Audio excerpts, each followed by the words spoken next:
जिद है कि जाऊंगी तो तुम्हारे साथ जाऊंगी। इश्क किया है तुमसे, अब तो मैं ना बाज आऊंगी। तू मेरी आशिकी है, मेरे सब्र का इम्तिहान न ले। बहुत कमज़ोर हूँ मैं, इतना सब्र मैं कैसे सह पाऊंगी। अब तुम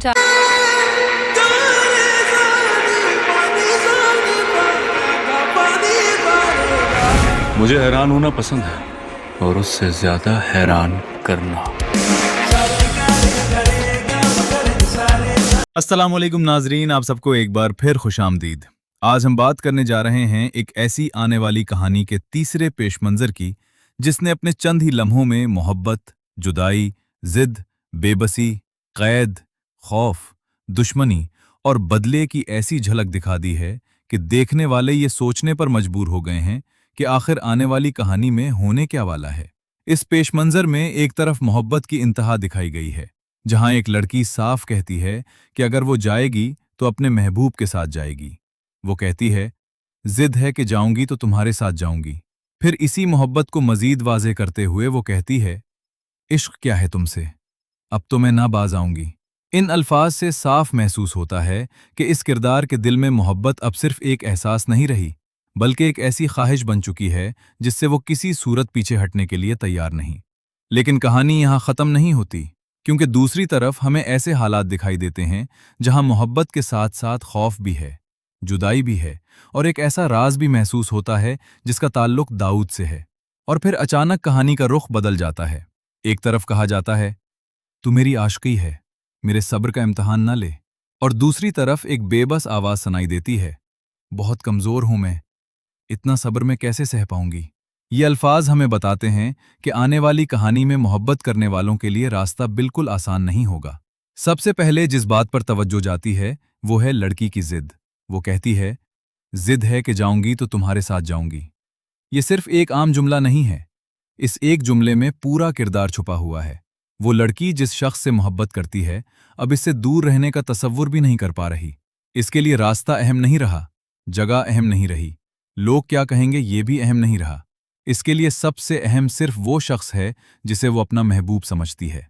मोहब्बत जब दिल में बहुत गहरी उतर जाए तो इंसान कभी कभी अपने फैसलों के नताइज के बारे में सोचना छोड़ देता है। इसे सिर्फ अपना महबूब दिखाई देता है, और यहां भी कुछ ऐसा ही महसूस हो रहा है। लड़की जानती है कि हालात इसके हक में नहीं हैं, इसे मालूम है कि मुश्किलात सामने खड़ी हैं, लेकिन फिर भी वो कहती है कि अगर मैं जाऊंगी तो तुम्हारे साथ जाऊंगी।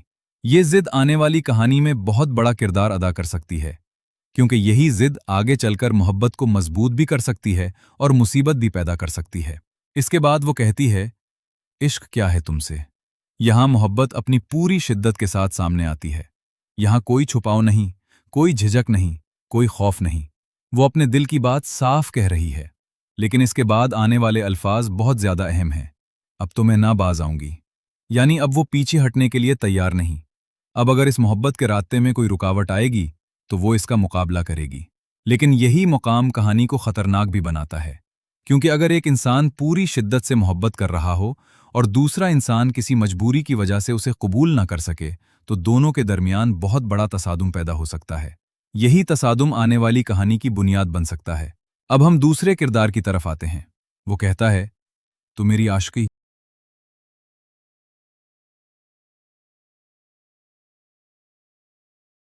बहुत कमजोर हूं मैं। ये अल्फाज सुनकर अंदाजा होता है कि किरदार बाहर से जितना मजबूत दिखाई देता है, अंदर से उतना ही टूटा हुआ है। बाज़ औक़ात इंसान दूसरों के सामने मजबूत बनकर रहता है। वो अपने आंसू छुपा लेता है, अपना दुख छुपा लेता है, लेकिन जब वो शख्स सामने आता है जिससे वो सबसे ज्यादा मोहब्बत करता है तो उसकी सारी मजबूती खत्म हो जाती है। यही वजह है कि वो कहती है, इतना सब्र मैं कैसे सह पाऊंगी। यहां साफ दिखाई देता है कि जुदाई का खौफ इस किरदार को अंदर से खा रहा है। इसे इंतजार मंजूर नहीं, इसे दूरी मंजूर नहीं, और वो शायद किसी ऐसे फैसले के सामने खड़ी है जहां उसे अपने दिल और हालात में से किसी एक को चुनना पड़ेगा। फिर कहानी में एक अजीब मगर खूबसूरत जुमला आता है, अब तुम चाहे मुझे मेहमान कहो या बुलाए जान कहो। यहां एक बहुत गहरा ताल्लुक दिखाई देता है। एक तरफ मेहमान का लफ्ज है जिसमें दूरी महसूस होती है, दूसरी तरफ बुलाए जान का लफ्ज है जिसमें इंतहाई कुर्बत महसूस होती है। यानी दोनों के दरमियान ताल्लुक अभी किसी एक नाम में बंधा हुआ नहीं। कभी एक दूसरे से दूर दिखाई देते हैं, कभी एक दूसरे के बगैर रह नहीं पाते। यही कश्मकश कहानी को मजीद दिलचस्प बना रही है। फिर वो कहता है, सच तो ये है कि इस मेहमान की जान हो तुम। यहां दिल की वो बात सामने आती है जो शायद जबान पर नहीं आ रही थी। वो उसे सिर्फ मेहमान नहीं समझता, वो उसे अपनी जान समझता है। और यही वो मकाम है जहां देखने वाले महसूस करते हैं कि दोनों के दिलों में मोहब्बत मौजूद है, लेकिन मोहब्बत के बावजूद उनके दरमियान हालात की एक बड़ी दीवार खड़ी है।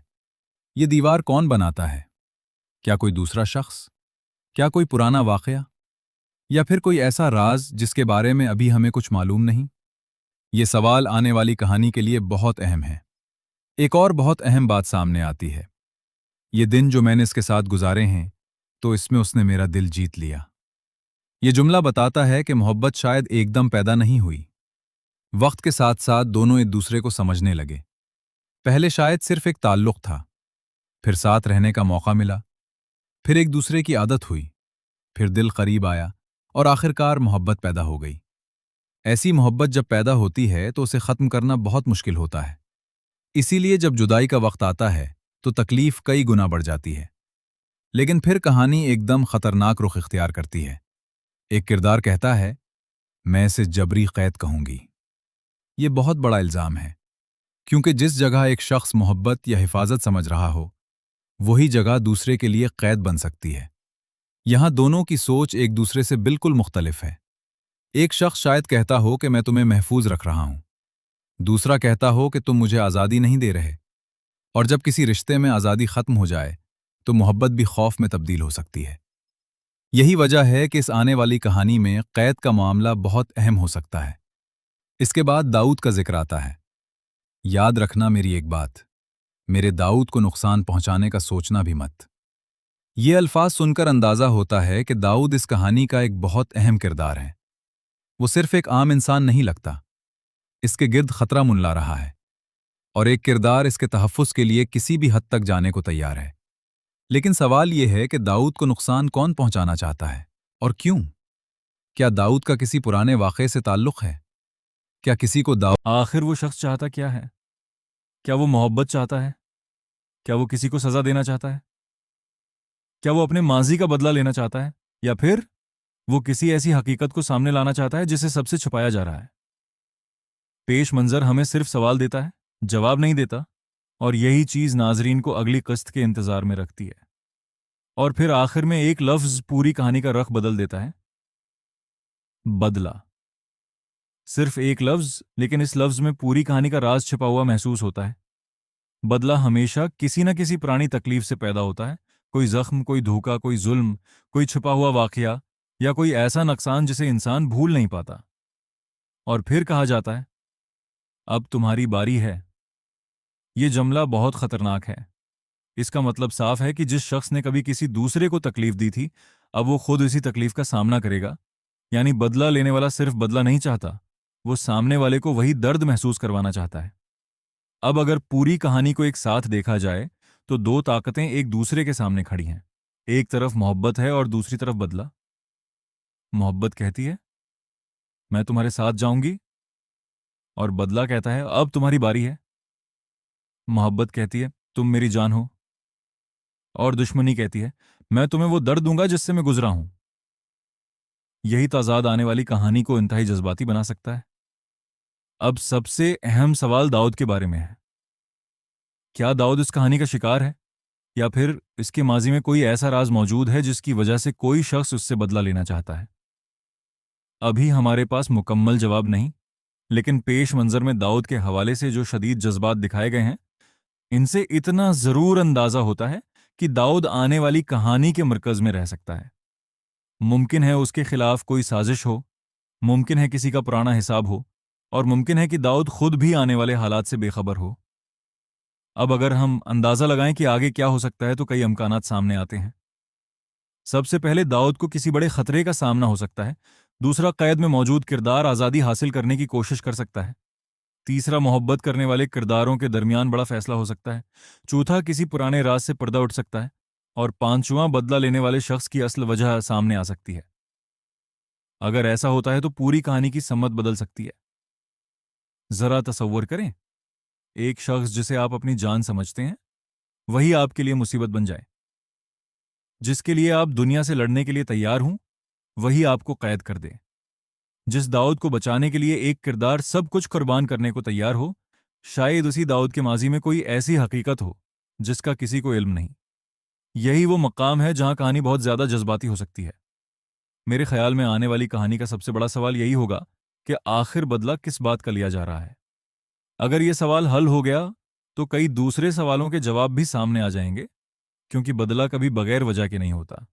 اس کے پیچھے کوئی کہانی ہوتی ہے، کوئی ایسا واقعہ جس نے کسی کی زندگی بدل دی ہو۔ ممکن ہے وہ واقعہ داؤد سے جڑا ہو، ممکن ہے کسی اور کردار سے، اور ممکن ہے کہ ناظرین کو بھی اس حقیقت کا علم بہت دیر سے ہو۔ یہاں سے اصل آزمائش شروع ہوگی، محبت کرنے والوں کی آزمائش، صبر کرنے والوں کی آزمائش، داؤد کی آزمائش اور بدلہ لینے والے شخص کی بھی آزمائش۔ کیونکہ بدلہ لینا آسان لگتا ہے، لیکن جب سامنے وہی شخص آ جائے جس سے کبھی محبت رہی ہو تو فیصلہ بہت مشکل ہو جاتا ہے۔ اگر بدلہ لینے والا شخص کبھی اسی انسان سے محبت کرتا تھا تو پھر صورتحال اور بھی پیچیدہ ہو جائے گی، کیونکہ دل کچھ اور چاہے گا اور غصہ کچھ اور۔ تو ناظرین، اس تیسرے پیش منظر نے ہمیں ایک ایسی کہانی کی جھلک دی ہے جہاں محبت اب آسان نہیں رہی۔ یہاں ایک طرف دل کی خواہش ہے، دوسری طرف حالات کی سختی ہے، ایک طرف داؤد کی حفاظت کی فکر ہے، دوسری طرف کسی کے دل میں بدلے کی آگ ہے، اور درمیان میں ایک ایسا کردار ہے جو آزادی کے لیے چیخ رہا ہے، جینا چاہتی ہوں جینے نہیں دیتے۔ یہ الفاظ آنے والی کہانی کے درد کو ظاہر کرتے ہیں، لیکن سب سے بڑا سوال ابھی بھی وہی ہے، آخر وہ شخص چاہتا کیا ہے؟ کیا وہ محبت چاہتا ہے؟ کیا وہ کسی کو سزا دینا چاہتا ہے؟ کیا وہ اپنے ماضی کا بدلہ لینا چاہتا ہے؟ یا پھر وہ کسی ایسی حقیقت کو سامنے لانا چاہتا ہے جسے سب سے چھپایا جا رہا ہے؟ پیش منظر ہمیں صرف سوال دیتا ہے، جواب نہیں دیتا، اور یہی چیز ناظرین کو اگلی قسط کے انتظار میں رکھتی ہے۔ اور پھر آخر میں ایک لفظ پوری کہانی کا رخ بدل دیتا ہے، بدلہ۔ صرف ایک لفظ، لیکن اس لفظ میں پوری کہانی کا راز چھپا ہوا محسوس ہوتا ہے۔ بدلہ ہمیشہ کسی نہ کسی پرانی تکلیف سے پیدا ہوتا ہے، کوئی زخم، کوئی دھوکہ، کوئی ظلم، کوئی چھپا ہوا واقعہ، یا کوئی ایسا نقصان جسے انسان بھول نہیں پاتا۔ اور پھر کہا جاتا ہے، اب تمہاری باری ہے۔ یہ جملہ بہت خطرناک ہے۔ اس کا مطلب صاف ہے کہ جس شخص نے کبھی کسی دوسرے کو تکلیف دی تھی، اب وہ خود اسی تکلیف کا سامنا کرے گا۔ یعنی بدلہ لینے والا صرف بدلہ نہیں چاہتا، وہ سامنے والے کو وہی درد محسوس کروانا چاہتا ہے۔ اب اگر پوری کہانی کو ایک ساتھ دیکھا جائے تو دو طاقتیں ایک دوسرے کے سامنے کھڑی ہیں۔ ایک طرف محبت ہے اور دوسری طرف بدلہ۔ محبت کہتی ہے، میں تمہارے ساتھ جاؤں گی، اور بدلہ کہتا ہے، اب تمہاری باری ہے۔ محبت کہتی ہے، تم میری جان ہو، اور دشمنی کہتی ہے، میں تمہیں وہ درد دوں گا جس سے میں گزرا ہوں۔ یہی تضاد آنے والی کہانی کو انتہائی جذباتی بنا سکتا ہے۔ اب سب سے اہم سوال داؤد کے بارے میں ہے۔ کیا داؤد اس کہانی کا شکار ہے، یا پھر اس کے ماضی میں کوئی ایسا راز موجود ہے جس کی وجہ سے کوئی شخص اس سے بدلہ لینا چاہتا ہے؟ ابھی ہمارے پاس مکمل جواب نہیں، لیکن پیش منظر میں داؤد کے حوالے سے جو شدید جذبات دکھائے گئے ہیں، ان سے اتنا ضرور اندازہ ہوتا ہے کہ داؤد آنے والی کہانی کے مرکز میں رہ سکتا ہے۔ ممکن ہے اس کے خلاف کوئی سازش ہو، ممکن ہے کسی کا پرانا حساب ہو، اور ممکن ہے کہ داؤد خود بھی آنے والے حالات سے بے خبر ہو۔ اب اگر ہم اندازہ لگائیں کہ آگے کیا ہو سکتا ہے تو کئی امکانات سامنے آتے ہیں۔ سب سے پہلے داؤد کو کسی بڑے خطرے کا سامنا ہو سکتا ہے۔ دوسرا، قید میں موجود کردار آزادی حاصل کرنے کی کوشش کر سکتا ہے۔ تیسرا، محبت کرنے والے کرداروں کے درمیان بڑا فیصلہ ہو سکتا ہے۔ چوتھا، کسی پرانے راز سے پردہ اٹھ سکتا ہے۔ اور پانچواں، بدلہ لینے والے شخص کی اصل وجہ سامنے آ سکتی ہے۔ اگر ایسا ہوتا ہے تو پوری کہانی کی سمت بدل سکتی ہے۔ ذرا تصور کریں، ایک شخص جسے آپ اپنی جان سمجھتے ہیں وہی آپ کے لیے مصیبت بن جائے۔ جس کے لیے آپ دنیا سے لڑنے کے لیے تیار ہوں وہی آپ کو قید کر دے۔ جس داؤد کو بچانے کے لیے ایک کردار سب کچھ قربان کرنے کو تیار ہو، شاید اسی داؤد کے ماضی میں کوئی ایسی حقیقت ہو جس کا کسی کو علم نہیں۔ یہی وہ مقام ہے جہاں کہانی بہت زیادہ جذباتی ہو سکتی ہے۔ میرے خیال میں آنے والی کہانی کا سب سے بڑا سوال یہی ہوگا کہ آخر بدلہ کس بات کا لیا جا رہا ہے۔ अगर ये सवाल हल हो गया तो कई दूसरे सवालों के जवाब भी सामने आ जाएंगे, क्योंकि बदला कभी बगैर वजह के नहीं होता। उसके पीछे कोई कहानी होती है, कोई ऐसा वाकया जिसने किसी की जिंदगी बदल दी हो। मुमकिन है वो वाकया दाऊद से जुड़ा हो, मुमकिन है किसी और किरदार से, और मुमकिन है कि नाजरीन को भी उस हकीकत का इल्म बहुत देर से हो। यहां से असल आजमाइश शुरू होगी, मोहब्बत करने वालों की आजमाइश, सब्र करने वालों की आजमाइश, दाऊद की आजमाइश और बदला लेने वाले शख्स की भी आजमाइश। क्योंकि बदला लेना आसान लगता है, लेकिन जब सामने वही शख्स आ जाए जिससे कभी मोहब्बत रही हो तो फैसला बहुत मुश्किल हो जाता है। अगर बदला लेने वाला शख्स कभी असी इंसान से मोहब्बत करता था तो फिर सूरत हाल और भी पेचीदा हो जाएगी, क्योंकि दिल कुछ और चाहेगा और गुस्सा कुछ और। तो नाजरीन, उस तीसरे पेश मंजर ने हमें एक ऐसी कहानी की झलक दी है जहां मोहब्बत अब आसान नहीं रही। यहां एक तरफ दिल की ख्वाहिश है, दूसरी तरफ हालात की सख्ती है, एक तरफ दाऊद की हफाजत की फिक्र है, दूसरी तरफ किसी के दिल में बदले की आग है, और दरमियान में एक ऐसा किरदार है जो आज़ादी के लिए चीख रहा है, जीना चाहती हूं, जीने नहीं देते। ये अल्फाज आने वाली कहानी के दर्द को जाहिर करते हैं, लेकिन सबसे बड़ा सवाल अभी भी वही है। मुझ पे भरोसा किया है ना, बीबी जान के बाद आप मुझ पे भरोसा कर सकते हैं। अस्पताल में आपने मेरा क्या नाम लिखवाया था? जाज खान। इस्लामाबाद वाले हॉस्पिटल में मुझे याद था, मैंने फाइल देखी थी, आपने मेरा नाम जरमाला अपना एजाज खान लिखवाया था, बस वही जहन में आया था, लिखवा दिया। बात तो मुझे भी नहीं आती। ਅੱਜ ਦਾ ਐਪੀਸੋਡ ਸੱਚ ਪੁੰਜੋ ਤੇ ਸਸਪੈਂਸ, ਇਮੋਸ਼ਨਸ ਤੇ ਸ਼ੌਕਿੰਗ ਰੈਵਲੇਸ਼ਨਸ ਨਾਲ ਫੁੱਲ ਲੋਡਡ ਸੀ। ਹਰ ਸੀਨ ਦੇ ਨਾਲ ਟੈਨਸ਼ਨ ਹੋਰ ਵੀ ਵੱਧਦੀ ਗਈ ਤੇ ਹਵੇਲੀ ਦਾ ਮਾਹੌਲ ਬਿਲਕੁਲ ਬਦਲ ਗਿਆ। ਸਭ ਤੋਂ ਵੱਡੀ ਟੈਨਸ਼ਨ ਸਰਬੁਲੰਦ ਦੀ ਗਾਇਬ ਹੋਣ ਦੀ ਸੀ। ਹਵੇਲੀ ਦੇ ਹਰ ਬੰਦੇ ਦੇ ਜ਼ਿਹਨ ਸਿਰਫ ਇੱਕੋ ਸਵਾਲ ਘੂਮ ਰਿਹਾ ਸੀ, ਸਰਬੁਲੰਦ ਜ਼ਿੰਦਾ ਹੈ ਜਾਂ ਉਸ ਦੇ ਨਾਲ ਕੁਝ ਬਹੁਤ ਵੱਡਾ ਹੋ ਚੁੱਕਾ ਹੈ। ਹਰ ਕੋਈ ਆਪਣੀ ਆਪਣੀ ਕਹਾਣੀ ਸੁਣਾ ਰਿਹਾ ਸੀ, ਪਰ ਕਿਸੇ ਦੀ ਗੱਲ ਪੂਰੀ ਤਰ੍ਹਾਂ ਸੱਚ ਲੱਗ ਹੀ ਨਹੀਂ ਰਹੀ ਸੀ। ਦੂਜੇ ਪਾਸੇ ਮਿਸਟਰ ਖਾਨ ਨੂੰ ਗੁਲਜ਼ਮਾਨ ਦੀਆਂ ਗੱਲਾਂ ਤੇ ਬਿਲਕੁਲ ਯਕੀਨ ਨਹੀਂ ਆਇਆ। ਉਹ ਬਾਰ-ਬਾਰ ਕਹਿੰਦਾ ਰਿਹਾ ਕਿ ਸਰਬੁਲੰਦ ਸਿਟੀ ਗਿਆ ਹੋਇਆ ਹੈ, ਪਰ ਮਿਸਟਰ ਖਾਨ ਦੇ ਚਿਹਰੇ ਤੋਂ ਹੀ ਲੱਗ ਰਿਹਾ ਸੀ ਕਿ ਉਹ ਇਸ ਕਹਾਣੀ ਨੂੰ ਸਿਰਫ ਇੱਕ ਝੂਠ ਸਮਝ ਰਿਹਾ ਹੈ। ਹੁਣ ਸ਼ੱਕ ਹੋਰ ਵੀ ਗਹਿਰਾ ਹੋ ਚੁੱਕਾ ਹੈ ਤੇ ਉਧਰ ਇੱਕ ਹੋਰ ਇਮੋਸ਼ਨਲ ਟਵਿਸਟ ਆਉਂਦਾ ਹੈ ਜਦੋਂ ਦਰਿਆਚੰਦ ਦੀ ਵਾਈਫ ਹਵੇਲੀ ਵਿੱਚ ਇਨਸਾਫ ਮੰਗਣ ਆ ਜਾਂਦੀ ਹੈ। ਉਹਦੀ ਹਾਲਤ ਵੇਖ ਕੇ ਦਿਲ ਸੱਚਮੁੱਚ ਦੁਖਦਾ ਹੈ। ਉਹ ਸਿਰਫ ਇੱਕ ਗੱਲ ਕਹਿੰਦੀ ਹੈ, ਮੈਨੂੰ ਇਨਸਾਫ ਚਾਹੀਦਾ ਹੈ। ਇਹ ਸੀਨ ਐਪੀਸੋਡ ਦੇ ਸਭ ਤੋਂ ਇਮੋਸ਼ਨਲ ਮੋਮੈਂਟਸ ਵਿੱਚੋਂ ਇੱਕ ਸੀ। ਹੁਣ ਕਹਾਣੀ ਹੋਰ ਡੇਂਜਰਸ ਹੋ ਜਾਂਦੀ ਹੈ ਜਦੋਂ ਮਹਿਰ ਨੂੰ ਪਤਾ ਲੱਗਦਾ ਹੈ ਕਿ ਦਰਿਆਚੰਦ ਦੀ ਮੌਤ ਦੇ ਪਿੱਛੇ ਹਵੇਲੀ ਦੇ ਹੀ ਕਿਸੇ ਬੰਦੇ ਦਾ ਹੱਥ ਹੋ ਸਕਦਾ ਹੈ। ਬਸ ਉਥੋਂ ਤੋਂ ਹੀ ਡਾਊਟਸ ਦਾ ਸਿਲਸਿਲਾ ਸ਼ੁਰੂ ਹੋ ਜਾਂਦਾ ਹੈ। ਹੁਣ ਸਵਾਲ ਇਹ ਹੈ ਕਿ ਅਸਲ ਮੁਜਰਮ ਕੌਣ ਹੈ? ਇਧਰ ਸਰਬੁਲੰਦ ਵੀ ਚੁੱਪ ਬੈਠਾ ਨਹੀਂ, ਉਹ ਆਪਣੀ ਜਾਨ ਬਚਾਉਂਦੇ ਹੋਏ ਹਰ ਮੂਵ ਬਹੁਤ ਸੋਚ ਸਮਝ ਕੇ ਕਰ ਰਿਹਾ ਹੈ। ਇੰਜ ਲੱਗ ਰਿਹਾ ਹੈ ਕਿ ਉਹ ਕਿਸੇ ਵੱਡੀ ਪਲੈਨਿੰਗ ਤੇ ਕੰਮ ਕਰ ਰਿਹਾ ਹੋਵੇ। ਹਰ ਸੀਨ 'ਚ ਲੱਗਦਾ ਸੀ ਕਿ ਬਸ ਹੁਣ ਸੱਚ ਸਾਹਮਣੇ ਆ ਹੀ ਜਾਣਾ ਹੈ, ਪਰ ਮੇਕਰਸ ਨੇ ਫੇਰ ਸਸਪੈਂਸ ਚੜ੍ਹ ਦਿੱਤਾ। ਤੇ ਹੁਣ ਗੱਲ ਕਰਦੇ ਹਾਂ ਸਭ ਤੋਂ ਪਿਆਰੇ ਮੋਮੈਂਟਸ ਦੀ।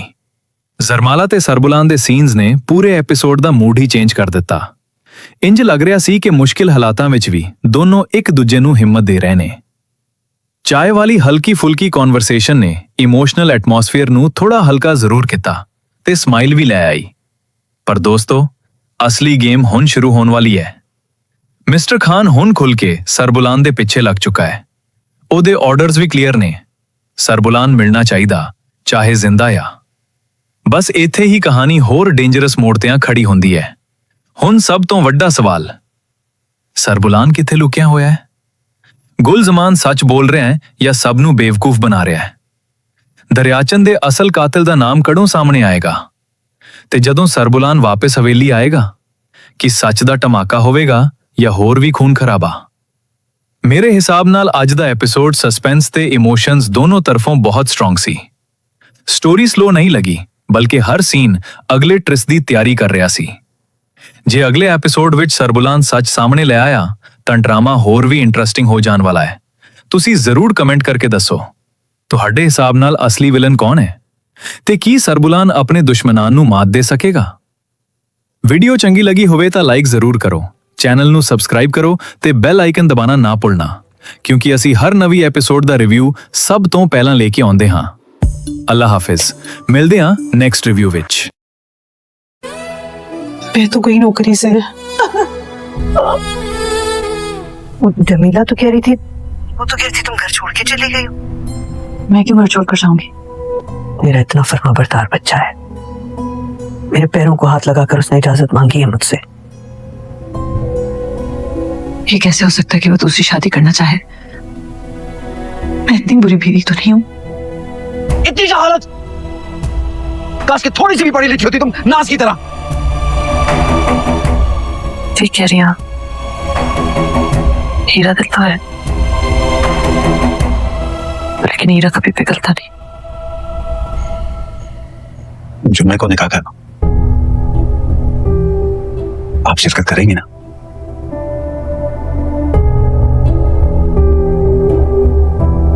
माँ जी कह रही थी मैं तुम्हारे पाँव पकड़ कर तुमसे माफी मांग लूं। तुम्हारे दिल से उतर गई हूं, बस इसी की माफी मांगने आई थी। ਐਪੀਸੋਡ ਦੀ ਸ਼ੁਰੂਆਤ ਹੀ ਬੀਨਾ ਦੇ ਇਮੋਸ਼ਨਲ ਬ੍ਰੇਕਡਾਊਨ ਤੋਂ ਹੁੰਦੀ ਹੈ। ਉਹ ਆਪਣੇ ਆਪ ਨੂੰ ਸਮਝਾਉਣ ਦੀ ਕੋਸ਼ਿਸ਼ ਕਰ ਰਹੀ ਹੁੰਦੀ ਹੈ, ਪਰ ਦਿਲ ਬਾਰ-ਬਾਰ ਹਾਰ ਰਿਹਾ ਹੁੰਦਾ ਹੈ। ਸਭ ਤੋਂ ਇਮੋਸ਼ਨਲ ਸੀਨ ਉਦੋਂ ਸੀ ਜਦੋਂ ਬੀਨਾ ਮੌਲਵੀ ਸਾਹਿਬ ਕੋਲ ਜਾ ਕੇ ਇੱਕ ਅਜੀਬ ਸਵਾਲ ਪੁੱਛਦੀ ਹੈ। ਉਹ ਗੁਨਾਹ ਜਿਸ ਦਾ ਫੈਸਲਾ ਪਹਿਲਾਂ ਹੀ ਕਰ ਲਿੱਤਾ ਹੋਵੇ, ਉਸ ਦੀ ਪਹਿਲਾ ਤੋਬਾ ਕਬੂਲ ਹੋ ਸਕਦੀ ਹੈ? ਇਹ ਸਿਰਫ ਇੱਕ ਸਵਾਲ ਨਹੀਂ ਸੀ, ਇਹ ਉਸ ਦੀ ਅੰਦਰਲੀ ਚੀਖ ਸੀ। ਮੌਲਵੀ ਸਾਹਿਬ ਵੀ ਸਮਝ ਜਾਂਦੇ ਨੇ ਕਿ ਗੱਲ ਬਹੁਤ ਗਹਿਰੀ ਹੈ। ਉਹ ਸਮਝਾਉਂਦੇ ਨੇ ਕਿ ਅਸਲੀ ਤੋਬਾ ਗੁਨਾਹ ਤੋਂ ਬਾਅਦ ਹੁੰਦੀ ਹੈ, ਪਹਿਲਾਂ ਨਹੀਂ। ਪਰ ਬੀਨਾ ਦੀਆਂ ਅੱਖਾਂ ਦੱਸ ਰਹੀ ਹੁੰਦੀਆਂ ਨੇ ਕਿ ਉਹ ਕਿਸੇ ਬਹੁਤ ਵੱਡੀ ਕਸੌਟੀ ਵਿੱਚੋਂ ਲੰਘ ਰਹੀ ਹੈ। ਮਾਂ ਦੇ ਘਰ ਦਾ ਸੀਨ, ਫਿਰ ਬੀਨਾ ਆਪਣੀ ਮਾਂ ਕੋਲ ਜਾਂਦੀ ਹੈ। ਇਹ ਸੀਨ ਦੇਖ ਕੇ ਲੱਗਦਾ ਹੈ ਹਰਦੀ ਆਪਣੀ ਮਾਂ ਦੇ ਕੋਲ ਹੀ ਸਭ ਤੋਂ ਜ਼ਿਆਦਾ ਕਮਜ਼ੋਰ ਹੋ ਜਾਂਦੀ ਹੈ। ਮਾਂ ਪਿਆਰ ਨਾਲ ਉਸ ਨੂੰ ਗਲੇ ਲਾਉਂਦੀ ਹੈ, ਪਰ ਬੀਨਾ ਦੇ ਅਲਫਾਜ਼ ਦਿਲ ਚੀਰ ਕੇ ਰੱਖ ਦਿੰਦੇ ਨੇ। ਉਹ ਕਹਿੰਦੀ ਹੈ, 14 ਸਾਲ ਦੀ ਸ਼ਾਦੀ ਨੇ ਮੈਨੂੰ ਪੁੱਦੀ ਕਰ ਦਿੱਤਾ। ਇਹ ਸਿਰਫ ਉਮਰ ਦੀ ਗੱਲ ਨਹੀਂ ਸੀ, ਇਹ ਠਕਾਵਤ ਸੀ, ਇਹ ਤਨਹਾਈ ਸੀ, ਇਹ ਇਗਨੋਰ ਹੋਣ ਦਾ ਦਰਦ ਸੀ। ਉਸ ਦੀ ਮਾਂ ਉਸ ਨੂੰ ਸਮਝਾਉਂਦੀ ਹੈ ਕਿ ਤਾਬਿਸ਼ ਬਹੁਤ ਚੰਗਾ ਸ਼ੌਹਰ ਹੈ, ਪਰ ਬੀਨਾ ਦੇ ਦਿਲ ਵਿੱਚ ਕੁਝ ਹੋਰ ਹੀ ਚੱਲ ਰਿਹਾ ਹੈ। ਉਸ ਨੂੰ ਲੱਗਦਾ ਹੈ ਕਿ ਹੁਣ ਉਸ ਦੀ ਵੈਲਿਊ ਸਿਰਫ ਮਹਿੰਗੀ ਜੁਐਲਰੀ ਤੱਕ ਰਹਿ ਗਈ ਹੈ। 1.5 ਕਰੋੜ ਦਾ ਹਾਰ ਸਭ ਨੂੰ ਨਜ਼ਰ ਆਉਂਦਾ ਹੈ, ਪਰ ਬੀਨਾ ਕਿਸੇ ਨੂੰ ਨਜ਼ਰ ਹੀ ਨਹੀਂ ਆਉਂਦੀ। ਇਹ ਡਾਇਲੌਗ ਅੱਜ ਦੇ ਐਪੀਸੋਡ ਦਾ ਸਭ ਤੋਂ ਪਾਵਰਫੁਲ ਮੋਮੈਂਟ ਸੀ। ਦੂਸਰੀ ਸ਼ਾਦੀ ਦਾ ਸਯਾਹੂ ਕਹਾਣੀ ਦਾ ਅਸਲੀ ਟਵਿਸਟ ਸ਼ੁਰੂ ਹੁੰਦਾ ਹੈ। ਫੈਮਿਲੀ ਵਿੱਚ ਚੁੱਪ-ਚੁੱਪ ਕੇ ਇੱਕ ਹੋਰ ਨਿਕਾਹ ਦੀ ਗੱਲ ਚੱਲ ਰਹੀ ਹੁੰਦੀ ਹੈ। ਕਿਸੇ ਨੂੰ ਯਕੀਨ ਨਹੀਂ ਆ ਰਿਹਾ, ਕਿਸੇ ਨੂੰ ਅਫਵਾਹ ਲੱਗਦੀ ਹੈ, ਤੇ ਕਿਸੇ ਨੂੰ ਲੱਗਦਾ ਹੈ ਸ਼ਾਇਦ ਇਹ ਸਿਰਫ ਇੱਕ ਮਿਸਅੰਡਰਸਟੈਂਡਿੰਗ ਹੋਵੇ। ਪਰ ਜਿਵੇਂ-ਜਿਵੇਂ ਸੀਨਸ ਅੱਗੇ ਵੱਡੇ ਨੇ, ਡਰ ਵੀ ਵੱਧਦਾ ਜਾਂਦਾ ਹੈ। ਸਭ ਤੋਂ ਇੰਟਰਸਟਿੰਗ ਗੱਲ ਇਹ ਹੈ ਕਿ ਹਰ ਬੰਦਾ ਆਪਣੀ ਜਗ੍ਹਾ ਠੀਕ ਲੱਗਦਾ ਹੈ, ਪਰ ਕਿਸੇ ਨੂੰ ਵੀ ਪੂਰੀ ਸੱਚਾਈ ਨਹੀਂ ਪਤਾ। ਸਾਸ ਦਾ ਰਵੱਈਆ ਤਾਬਿਸ਼ ਦੀ ਮਾਂ ਵੀ ਅੱਜ ਬਹੁਤ ਕਨਫਿਊਜ਼ਿੰਗ ਨਜ਼ਰ ਆਈ। ਇੱਕ ਪਾਸੇ ਉਹ ਬੀਨਾ ਨੂੰ ਚੰਗੀ ਬਹੂ ਕਹਿੰਦੀ ਹੈ, ਦੂਜੇ ਪਾਸੇ ਚੁਪਕੇ ਜੁਐਲਰੀ ਵੀ ਸਿਲੈਕਟ ਕਰ ਰਹੀ ਹੁੰਦੀ ਹੈ। ਗੱਲਾਂ ਸੁਣ ਕੇ ਲੱਗਦਾ ਹੈ ਕਿ ਸ਼ਾਇਦ ਇਹ ਸਭ ਕਿਸੇ ਨਵੀਂ ਦੁਲਹਨ ਲਈ ਹੋਵੇ। ਜੇ ਇਹ ਸੱਚ ਹੋਇਆ ਤਾਂ ਬੀਨਾ ਲਈ ਇਹ ਸਭ ਤੋਂ ਵੱਡਾ ਇਮੋਸ਼ਨਲ ਝਟਕਾ ਹੋਵੇਗਾ। ਤਾਬਿਸ਼ ਦਾ ਕੈਰੈਕਟਰ। ਹੁਣ ਗੱਲ ਕਰੀਏ ਤਾਬਿਸ਼ ਦੀ। ਸੱਚ ਦੱਸਾਂ ਤਾਂ ਅੱਜ ਵੀ ਉਹ ਬਿਲਕੁਲ ਕਾਮ ਨਜ਼ਰ ਆਇਆ। ਨਾ ਉਸਨੇ ਗੁੱਸਾ ਕੀਤਾ, ਨਾ ਕਿਸੇ ਗੱਲ ਦੀ ਵਜ਼ਾਹਤ ਦਿੱਤੀ। ਪਰ ਕਈ ਵਾਰ ਖਾਮੋਸ਼ੀ ਹੀ ਸਭ ਤੋਂ ਵੱਡਾ ਜਵਾਬ ਹੁੰਦੀ ਹੈ। ਉਸ ਦੀ ਹਰ ਸਮਾਈਲ ਦੇ ਪਿੱਛੇ ਕੁਝ ਨਾ ਕੁਝ ਜ਼ਰੂਰ ਛੁਪਿਆ ਹੋਇਆ ਲੱਗਦਾ ਹੈ। ਹੁਣ ਦੇਖਣਾ ਇਹ ਹੈ ਕਿ ਉਹ ਅਸਲ ਵਿੱਚ ਵਫਾਦਾਰ ਹੈ ਜਾਂ ਫਿਰ ਕੋਈ ਹੋਰ ਗੇਮ ਚੱਲ ਰਹੀ ਹੈ। Emotional ending. ਐਪੀਸੋਡ ਦੇ ਆਖਰੀ ਸੀਨਸ ਨੇ ਤਾਂ ਸੱਚਮੁੱਚ ਸਸਪੈਂਸ ਡਬਲ ਕਰ ਦਿੱਤਾ। ਬੀਨਾ ਸਾਰੀ ਰਾਤ ਜਗਦੀ ਰਹਿੰਦੀ ਹੈ। ਉਹ ਆਪਣੀ ਸਾਸ ਲਈ ਕੱਪੜੇ ਤਿਆਰ ਕਰਦੀ ਹੈ, ਹਰ ਜ਼ਿੰਮੇਵਾਰੀ ਨਿਭਾ ਰਹੀ ਹੁੰਦੀ ਹੈ, ਪਰ ਉਸ ਦੇ ਦਿਲ ਵਿੱਚ ਸਿਰਫ ਇੱਕ ਹੀ ਡਰ ਹੁੰਦਾ ਹੈ ਕਿ ਕੱਲ ਦੀ ਸਵੇਰ ਉਸ ਦੀ ਜ਼ਿੰਦਗੀ ਬਦਲ ਦੇਵੇਗੀ। ਆਖਰੀ ਡਾਇਲੌਗ ਤਾਂ ਸਿੱਧਾ ਦਿਲ ਤੇ ਲੱਗਦਾ ਹੈ ਕਿ ਪਤਾ ਮਾਂ ਜੀ, ਤੁਹਾਡੇ ਲਈ ਸਵੇਰਾ ਹੋਵੇ, ਮੇਰੇ ਲਈ ਨਾ ਹੋਵੇ। ਇਹ ਲਾਈਨ ਸੁਣ ਕੇ ਲੱਗਦਾ ਹੈ ਕਿ ਬੀਨਾ ਹੁਣ ਕਿਸੇ ਬਹੁਤ ਵੱਡੀ ਡਿਸੀਜਨ ਦੇ ਬਿਲਕੁਲ ਕਰੀਬ ਆ ਚੁੱਕੀ ਹੈ। ਫਾਈਨਲ ਰਿਵਿਊ ਲੈਵਲ ਦਾ ਸੀ। ਜੇ ਅਗਲੇ ਐਪੀਸੋਡ ਵਿੱਚ ਸੈਕਿੰਡ ਮੈਰਿਜ ਵਾਲੀ ਮਿਸਟਰੀ ਰਿਵੀਲ ਹੋ ਗਈ ਤਾਂ ਯਕੀਨਾ ਇਹ ਡਰਾਮਾ ਹੋਰ ਵੀ ਜ਼ਿਆਦਾ ਇੰਟਰਸਟਿੰਗ ਹੋ ਜਾਣ ਵਾਲਾ ਹੈ। ਜੇ ਤੁਹਾਨੂੰ ਲੱਗਦਾ ਹੈ ਕਿ ਬੀਨਾ ਨੂੰ ਤਾਬਿਸ਼ ਦੀ ਸੈਕੰਡ ਮੈਰਿਜ ਦਾ ਪਤਾ ਲੱਗ ਜਾਣਾ ਚਾਹੀਦਾ ਹੈ ਜਾਂ ਫਿਰ ਉਹ ਸਬਰ ਕਰੇ, ਆਪਣੀ ਓਪੀਨੀਅਨ ਕਮੈਂਟਸ ਵਿੱਚ ਜ਼ਰੂਰ ਦੱਸੋ। ਵੀਡੀਓ ਪਸੰਦ ਆਈ ਹੋਵੇ ਤਾਂ ਲਾਈਕ ਕਰੋ, ਸ਼ੇਅਰ ਕਰੋ ਤੇ ਸਾਡੇ ਚੈਨਲ ਨੂੰ ਸਬਸਕ੍ਰਾਈਬ ਕਰਨਾ ਬਿਲਕੁਲ ਨਾ ਭੁੱਲੋ। ਅੱਲਾਹ ਹਾਫਿਜ਼। तो खाली हाथ रह जाएंगे, कुछ हाथ नहीं आएगा। कैसा फसाद? अरे अम्मी, ये सेट गुड़िया बाजी मारिया की शादी के लिए लेकर आई थी और मैं चुरा कर ले आई। अब मजा आएगा जब वो सेट देखेंगी और सेट तो वहाँ पे है ही नहीं, सेट तो मेरे पास है। कहीं ऐसा ना हो कि मसरूफियात में मुझे ही भुला दो। तुम भूलने वालों में से थोड़ी, तुम तो भुला देने वालों में से। आपने जो मैट्रिक में चेन दी थी वो तो यहीं पर है, सिर्फ गोल्ड का सेट गायब है। आज का एपिसोड वाकई जज्बात, सस्पेंस और फैमिली ड्रामे से भरपूर था। बज़ाहिर तो सब लोग मारिया की शादी की तैयारियों में मसरूफ थे, लेकिन हर किरदार के दिल में कोई ना कोई परेशानी छुपी हुई थी। नाज़रीन, एपिसोड का आगाज मारिया की शादी की तैयारियों से होता है। घर में खुशियों का माहौल है, लेकिन दूसरी तरफ बिजनेस के मामलात, माली मसाइल और आपसी इख्तलाफात हर किसी को परेशान किए हुए हैं। रानी मारिया के लिए सोने का एक खूबसूरत सेट लेकर आती है। सब इस सोफे को देखकर खुश होते हैं और मारिया के लिए दुआएं करते हैं। इस वक्त किसी को अंदाजा भी नहीं होता कि यही सोने का सेट आगे चलकर पूरे खानदान के लिए घर में हलचल मचा देगा। नाज़रीन, मेरी नज़र में आने वाले एपिसोड्स में हालात मजीद ख़राब होने वाले हैं, क्योंकि जब असल चोर बेनकाब होगा तो कई रिश्ते टूटेंगे, कई राज सामने आएंगे और ख़ानदान के अफराद एक दूसरे के खिलाफ खड़े नजर आएंगे। और फिर आता है इस एपिसोड का सबसे ख़तरनाक ट्विस्ट, नासो, जो चोरी छुपे से मारिया के लिए ख़रीदा गया सोने का सेट चुरा लेती है। सिर्फ यही नहीं, बल्कि वो अपनी वालदा के साथ मुख्तलिफ दुकानों पर जाकर इसकी कीमत भी मालूम करती फिरती है, ताकि इसे अच्छे दामों फरोख्त किया जा सके। नाज़रीन, ये मंजर साफ बताता है कि लालच इंसान से किस हद तक गलत काम करवा सकता है। इधर अहमर और आफिया शॉपिंग के दौरान मारिया और गुड़िया बाजी के लिए सरप्राइज गिफ्ट खरीदने के लिए निकल जाते हैं, लेकिन वो बगैर किसी को बताए अलग हो जाते हैं, जिसकी वजह से गुड़िया बाजी सख्त नाराज हो जाती हैं। आफिया, जिसको ये बात बहुत बुरी लगती है और वो दिल ही दिल में नाराज हो जाती है, जबकि अहमर इसे समझाने की कोशिश करता है कि गलती इन दोनों से भी हुई थी, क्योंकि इन्हें सबको बता कर जाना चाहिए था। दूसरी तरफ आफिया अपनी वालदा से मिलती है और अपने ससुराल वालों की तारीफ करती है। वो बताती है कि किस तरह सब इसका ख्याल रखते हैं और इसके काम में इसका साथ देते हैं। नाज़रीन, यह मंजर वाकई दिल को छू लेने वाला था, लेकिन असल मसला उस वक्त शुरू होता है जब अहमर अपनी नौकरी खो देता है। हैरानकुन बात यह है कि वो ये बात आफिया से भी छुपा लेता है। नाज़रीन, जब आफिया को किसी और से इस हकीकत का पता चलता है तो वो बहुत दुखी हो जाती है, क्योंकि मियाँ बीवी के दरमियान एतमाद सबसे अहम चीज़ होता है। नाज़रीन, इसी दौरान शारिक भी कारोबारी मामलात की वजह से शदीद परेशान नजर आता है। पावर ऑफ अटॉर्नी किसके नाम होगी, कारोबार का मुस्तकबिल क्या होगा, हर शख्स अपनी फिक्र में मुब्तला होता है। मैं तो गई नौकरी से। वो जमीला तो कह रही थी, वो तो कह रही थी तुम घर छोड़ के चली गई हो। मैं क्यों घर छोड़ कर जाऊंगी? मेरा इतना फर्माबरदार बच्चा है, मेरे पैरों को हाथ लगाकर उसने इजाजत मांगी है मुझसे। ये कैसे हो सकता है कि वो दूसरी शादी करना चाहे? मैं इतनी बुरी बीवी तो नहीं हूँ। इतनी जहालत, काश कि थोड़ी सी भी पढ़ी लिखी होती तुम नाज की तरह। ठीक कह रही हैं, हीरा दिल तो है, लेकिन हीरा कभी पिघलता नहीं। जुम्मे को निकाह करना, आप शिरकत करेंगी ना?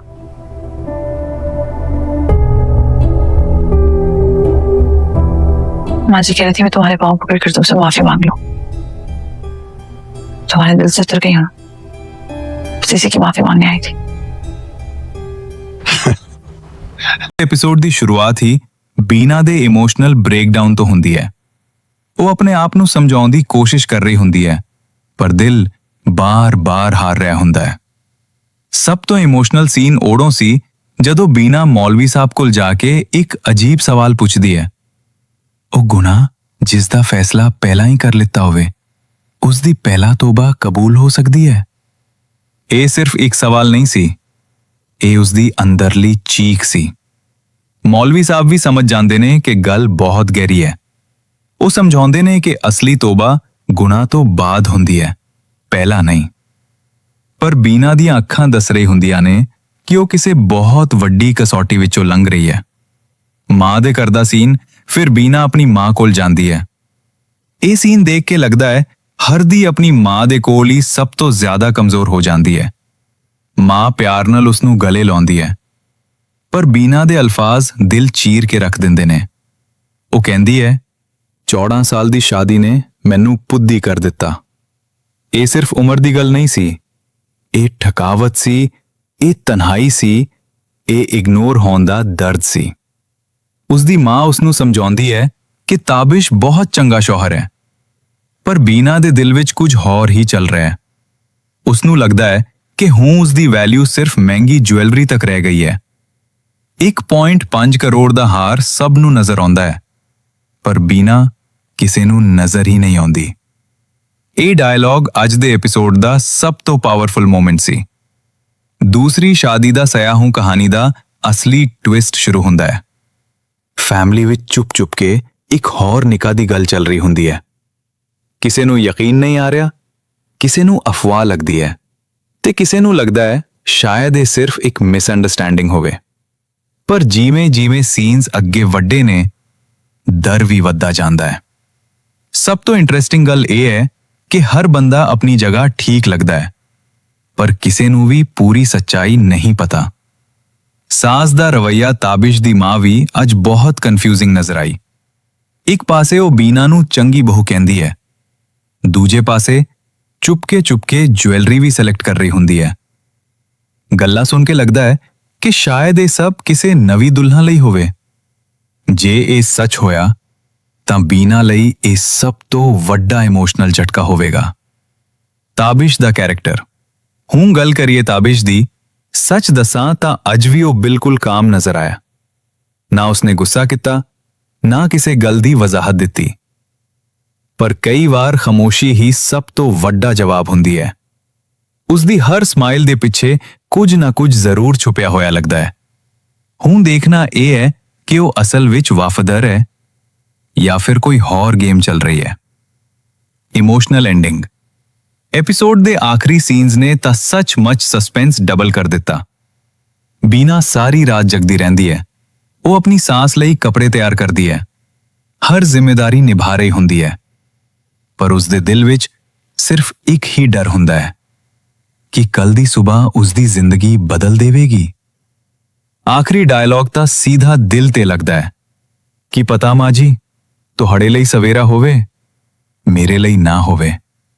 ਇਹ ਲਾਈਨ ਸੁਣ ਕੇ ਲੱਗਦਾ ਹੈ ਕਿ ਬੀਨਾ ਹੁਣ ਕਿਸੇ ਬਹੁਤ ਵੱਡੀ ਡਿਸੀਜਨ ਦੇ ਬਿਲਕੁਲ ਕਰੀਬ ਆ ਚੁੱਕੀ ਹੈ। ਫਾਈਨਲ ਰਿਵਿਊ ਲੈਵਲ ਦਾ ਸੀ। ਜੇ ਅਗਲੇ ਐਪੀਸੋਡ ਵਿੱਚ ਸੈਕਿੰਡ ਮੈਰਿਜ ਵਾਲੀ ਮਿਸਟਰੀ ਰਿਵੀਲ ਹੋ ਗਈ ਤਾਂ ਯਕੀਨਾ ਇਹ ਡਰਾਮਾ ਹੋਰ ਵੀ ਜ਼ਿਆਦਾ ਇੰਟਰਸਟਿੰਗ ਹੋ ਜਾਣ ਵਾਲਾ ਹੈ। ਜੇ ਤੁਹਾਨੂੰ ਲੱਗਦਾ ਹੈ ਕਿ ਬੀਨਾ ਨੂੰ ਤਾਬਿਸ਼ ਦੀ ਸੈਕਿੰਡ ਮੈਰਿਜ ਦਾ ਪਤਾ ਲੱਗ ਜਾਣਾ ਚਾਹੀਦਾ ਹੈ ਜਾਂ ਫਿਰ ਉਹ ਸਬਰ ਕਰੇ, ਆਪਣੀ ਓਪੀਨੀਅਨ ਕਮੈਂਟਸ ਵਿੱਚ ਜ਼ਰੂਰ ਦੱਸੋ। ਵੀਡੀਓ ਪਸੰਦ ਆਈ ਹੋਵੇ ਤਾਂ ਲਾਈਕ ਕਰੋ, ਸ਼ੇਅਰ ਕਰੋ ਤੇ ਸਾਡੇ ਚੈਨਲ ਨੂੰ ਸਬਸਕ੍ਰਾइब करना बिल्कुल ना भूलो। अल्लाह हाफिज। मुझ पे भरोसा किया है ना, बीवी जान के बाद आप मुझ पे भरोसा कर सकते हैं। अस्पताल में आपने मेरा क्या नाम लिखवाया था? जाज खान। इस्लामाबाद वाले हॉस्पिटल में मुझे याद था, अपनी फाइल देखी थी, आपने मेरा नाम जरमाला अपना एजाज खान लिखवाया था, बस वही जहन में आया था, लिखवा दिया। बात तो मुझे भी नहीं आती। ਅੱਜ ਦਾ ਐਪੀਸੋਡ ਸੱਚ ਪੁੰਜੋ ਤੇ ਸਸਪੈਂਸ, ਇਮੋਸ਼ਨਸ ਤੇ ਸ਼ੌਕਿੰਗ ਰੈਵਲੇਸ਼ਨਸ ਨਾਲ ਫੁੱਲ ਲੋਡਡ ਸੀ। ਹਰ ਸੀਨ ਦੇ ਨਾਲ ਟੈਨਸ਼ਨ ਹੋਰ ਵੀ ਵੱਧਦੀ ਗਈ ਤੇ ਹਵੇਲੀ ਦਾ ਮਾਹੌਲ ਬਿਲਕੁਲ ਬਦਲ ਗਿਆ। ਸਭ ਤੋਂ ਵੱਡੀ ਟੈਨਸ਼ਨ ਸਰਬੁਲੰਦ ਦੀ ਗਾਇਬ ਹੋਣ ਦੀ ਸੀ। ਹਵੇਲੀ ਦੇ ਹਰ ਬੰਦੇ ਦੇ ਜ਼ਿਹਨ ਸਿਰਫ ਇੱਕੋ ਸਵਾਲ ਘੁੰਮ ਰਿਹਾ ਸੀ, ਸਰਬੁਲੰਦ ਜ਼ਿੰਦਾ ਹੈ ਜਾਂ ਉਸ ਦੇ ਨਾਲ ਕੁਝ ਬਹੁਤ ਵੱਡਾ ਹੋ ਚੁੱਕਾ ਹੈ। ਹਰ ਕੋਈ ਆਪਣੀ ਆਪਣੀ ਕਹਾਣੀ ਸੁਣਾ ਰਿਹਾ ਸੀ, ਪਰ ਕਿਸੇ ਦੀ ਗੱਲ ਪੂਰੀ ਤਰ੍ਹਾਂ ਸੱਚ ਲੱਗ ਹੀ ਨਹੀਂ ਰਹੀ ਸੀ। ਦੂਜੇ ਪਾਸੇ ਮਿਸਟਰ ਖਾਨ ਨੂੰ ਗੁਲਜ਼ਮਾਨ ਦੀਆਂ ਗੱਲਾਂ ਤੇ ਬਿਲਕੁਲ ਯਕੀਨ ਨਹੀਂ ਆਇਆ। ਉਹ ਬਾਰ-ਬਾਰ ਕਹਿੰਦਾ ਰਿਹਾ ਕਿ ਸਰਬੁਲੰਦ ਸਿਟੀ ਗਿਆ ਹੋਇਆ ਹੈ, ਪਰ ਮਿਸਟਰ ਖਾਨ ਦੇ ਚਿਹਰੇ ਤੋਂ ਹੀ ਲੱਗ ਰਿਹਾ ਸੀ ਕਿ ਉਹ ਇਸ ਕਹਾਣੀ ਨੂੰ ਸਿਰਫ ਇੱਕ ਝੂਠ ਸਮਝ ਰਿਹਾ ਹੈ। ਹੁਣ ਸ਼ੱਕ ਹੋਰ ਵੀ ਗਹਿਰਾ ਹੋ ਚੁੱਕਾ ਹੈ ਤੇ ਉਧਰ ਇੱਕ ਹੋਰ ਇਮੋਸ਼ਨਲ ਟਵਿਸਟ ਆਉਂਦਾ ਹੈ ਜਦੋਂ ਦਰਿਆਚੰਦ ਦੀ ਵਾਈਫ ਹਵੇਲੀ ਵਿੱਚ ਇਨਸਾਫ ਮੰਗਣ ਆ ਜਾਂਦੀ ਹੈ। ਉਹਦੀ ਹਾਲਤ ਵੇਖ ਕੇ ਦਿਲ ਸੱਚਮੁੱਚ ਦੁਖਦਾ ਹੈ। ਉਹ ਸਿਰਫ ਇੱਕ ਗੱਲ ਕਹਿੰਦੀ ਹੈ, ਮੈਨੂੰ ਇਨਸਾਫ ਚਾਹੀਦਾ ਹੈ। ਇਹ ਸੀਨ ਐਪੀਸੋਡ ਦੇ ਸਭ ਤੋਂ ਇਮੋਸ਼ਨਲ ਮੋਮੈਂਟਸ ਵਿੱਚੋਂ ਇੱਕ ਸੀ। ਹੁਣ ਕਹਾਣੀ ਹੋਰ ਡੇਂਜਰਸ ਹੋ ਜਾਂਦੀ ਹੈ ਜਦੋਂ ਮਿਹਰ ਨੂੰ ਪਤਾ ਲੱਗਦਾ ਹੈ ਕਿ ਦਰਿਆਚੰਦ ਦੀ ਮੌਤ ਦੇ ਪਿੱਛੇ ਹਵੇਲੀ ਦੇ ਹੀ ਕਿਸੇ ਬੰਦੇ ਦਾ ਹੱਥ ਹੋ ਸਕਦਾ ਹੈ। ਬਸ ਉਥੋਂ ਤੋਂ ਹੀ ਡਾਊਟਸ ਦਾ ਸਿਲਸਿਲਾ ਸ਼ੁਰੂ ਹੋ ਜਾਂਦਾ ਹੈ। ਹੁਣ ਸਵਾਲ ਇਹ ਹੈ ਕਿ ਅਸਲ ਮੁਜਰਮ ਕੌਣ ਹੈ? ਇਧਰ ਸਰਬੁਲਾਨ ਵੀ ਚੁੱਪ ਬੈਠਾ ਨਹੀਂ। ਉਹ ਆਪਣੀ ਜਾਨ ਬਚਾਉਂਦੇ ਹੋਏ ਹਰ ਮੂਵ ਬਹੁਤ ਸੋਚ ਸਮਝ ਕੇ ਕਰ ਰਿਹਾ ਹੈ। ਇੰਜ ਲੱਗ ਰਿਹਾ ਹੈ ਕਿ ਉਹ ਕਿਸੇ ਵੱਡੀ ਪਲੈਨਿੰਗ ਤੇ ਕੰਮ ਕਰ ਰਿਹਾ ਹੋਵੇ। ਹਰ ਸੀਨ 'ਚ ਲੱਗਦਾ ਸੀ ਕਿ ਬਸ ਹੁਣ ਸੱਚ ਸਾਹਮਣੇ ਆ ਹੀ ਜਾਣਾ ਹੈ, ਪਰ ਮੇਕਰਸ ਨੇ ਫੇਰ ਸਸਪੈਂਸ ਛੱਡ ਦਿੱਤਾ।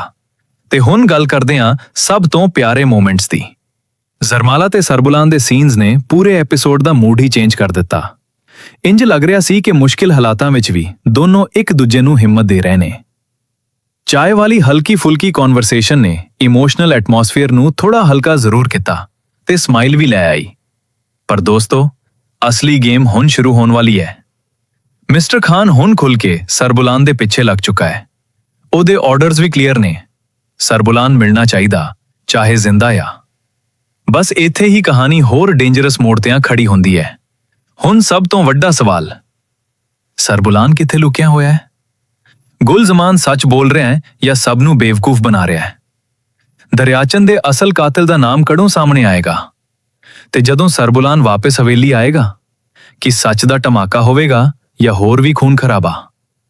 ਮੇਰੇ ਹਿਸਾਬ ਨਾਲ ਅੱਜ ਦਾ ਐਪੀਸੋਡ ਸਸਪੈਂਸ ਤੇ ਇਮੋਸ਼ਨਸ ਦੋਨੋਂ ਤਰਫੋਂ ਬਹੁਤ ਸਟਰੋਂਗ ਸੀ। ਸਟੋਰੀ ਸਲੋ ਨਹੀਂ ਲੱਗੀ, ਬਲਕਿ ਹਰ ਸੀਨ ਅਗਲੇ ਟ੍ਰਿਸਟ ਦੀ ਤਿਆਰੀ ਕਰ ਰਿਹਾ ਸੀ। ਜੇ ਅਗਲੇ ਐਪੀਸੋਡ ਵਿੱਚ ਸਰਬੁਲਾਨ ਸੱਚ ਸਾਹਮਣੇ ਲੈ ਆਇਆ ਤਾਂ ਡਰਾਮਾ ਹੋਰ ਵੀ ਇੰਟਰਸਟਿੰਗ ਹੋ ਜਾਣ ਵਾਲਾ ਹੈ। ਤੁਸੀਂ ਜ਼ਰੂਰ ਕਮੈਂਟ ਕਰਕੇ ਦੱਸੋ, ਤੁਹਾਡੇ ਹਿਸਾਬ ਨਾਲ ਅਸਲੀ ਵਿਲਨ ਕੌਣ ਹੈ ਤੇ ਕੀ ਸਰਬੁਲਾਨ ਆਪਣੇ ਦੁਸ਼ਮਣਾਂ ਨੂੰ ਮਾਤ ਦੇ ਸਕੇਗਾ?